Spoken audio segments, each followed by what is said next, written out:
बहुत धन्यवाद आपका। और अमर आनंद जी का सवाल है, 2 महीने से हमें देख रहे हैं और इन्हें अच्छा लगता है, इन्फॉर्मेटिव लगता है, तो इसके लिए शुमेश जी आपका धन्यवाद।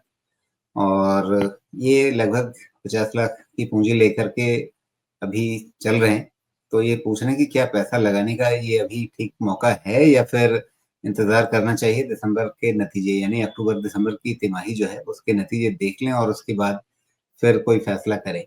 तो बहुत ये स्विंग ट्रेडिंग के हिसाब से देखना चाह रहे हैं। तो ये पहले तो एक बात बताइए सुमेश कि भई अगर कोई स्विंग ट्रेडिंग करना चाहे, तो क्या वो अपनी सारी पूँजी स्विंग ट्रेडिंग में ही लगा दे या 2 अलग चीज़ें करे कि भई एक अपना इन्वेस्टमेंट का पोर्टफोलियो बनाइए जो एक रॉक सॉलिड बॉटम जैसा रहे और फिर उसके ऊपर आप थोड़ा स्विंग ट्रेडिंग का तड़का लगाएँ तो लगाएँ। जी, ऐसा है कि ये तो पहले अमर जी आप ये बताएँ कि ये 50 लैक्स आपका टोटल कॉर्पस है, जो आप इक्विटी में लेके आना चाहते हैं? या ये वो पोर्शन है जिस पे आप स्विंग ट्रेडिंग करना चाहते हैं? मेबी आपका 5 करोड़ का कॉर्पस है जिसमें आपने 10% ट्रेड के लिए रख दिया है। जैसे नॉर्मली आपका मार्केट ऐसा है कि मैं भी 70% कोर पोर्टफोलियो रखता हूँ और 30% सैटेलाइट रखता हूँ। बिकॉज़ अपॉर्च्युनिटीज़ को आप अ, थोड़ा एक्सप्लॉइट करेंगे, तो आरओआई इम्प्रूव हो जाता है, उसके लिए रखता हूँ। लेकिन अगर आपके पास सिर्फ़ 50 लाख रुपए ही हैं और आपसे पूरा का पूरा स्विंग ट्रेड करना चाहते हैं, फर्स्ट रिक्वायरमेंट इज़ कि आपको एज़ ए ट्रेडर एक्सपर्ट होना पड़ेगा। अगर आप नहीं हैं, तो आप स्विंग ट्रेडिंग में 50 का 5 निकल जाएगा, 0 बच जाएगा, इसके चांसेस ज़्यादा रहेंगे। इस ख़्याल को हमेशा दिमाग में रखिएगा। दूसरी चीज़, ट्रेडिंग के लिए टाइमिंग की ज़रूरत नहीं होती है। ट्रेडिंग में जितना वोलेटाइल मार्केट होता है, उतना ज़्यादा आपको ट्रेड अपॉर्च्युनिटीज़ मिलते हैं। शांत मार्केट में कुछ आपको ट्रेड अपॉर्च्युनिटी नहीं मिलेगा और बिकॉज़ इस मार्केट में ट्रेडर्स होते हैं, इसलिए हम जैसे इन्वेस्टर्स बेनिफिट कर पाते हैं।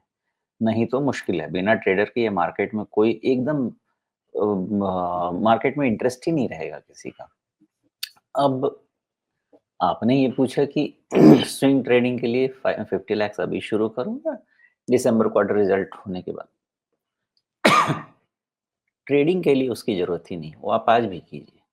अपने लेवल्स निकालिए, स्टॉप लॉस पहले डिफाइन कीजिए, टारगेट बाद में डिफाइन कीजिए, एक रिस्क रिवार्ड रेशियो डिफाइन कीजिए और ट्रेडिंग कीजिए। लेकिन इस चीज़ को आप बिल्कुल बहुत अच्छे से समझ लीजिए कि ट्रेडिंग के जो रिस्क होते हैं, ये सबसे बड़ा रिस्क होता है कि अगर आप पूरी तरह से ट्रेडिंग के लिए या तो ट्रेंड नहीं है, वो सबसे बड़ा रिस्क है, या आप राइट गाइडेंस में नहीं है, ये दूसरा बड़ा रिस्क है। इसके साथ ही आप शुरू करें।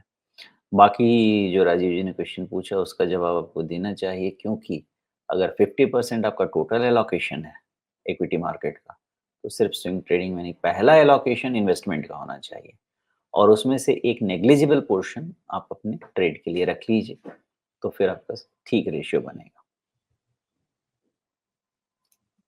जी, बिल्कुल, क्योंकि मेरे मन में सबसे पहला सवाल यही आया कि 50 लाख की पूँजी लेकर के क्या आप सिर्फ स्विंग ट्रेड करना चाहते हैं, तो फिर आपका पूरा जो एलोकेशन है, एसेट एलोकेशन है, आपके पूरे जो नेटवर्थ है, वो कितनी है? उस हिसाब से आपको देखना पड़ेगा कि भई स्विंग ट्रेडिंग में आप कितना हिस्सा डालें और उसपे कितना रिस्क लें। ट्रेडिंग को मतलब मैं गलत नहीं कहता लेकिन अ, जैसा सोमेश जी ने बोला कि पहले आपको एक्सपर्ट ट्रेडर बनना पड़ेगा।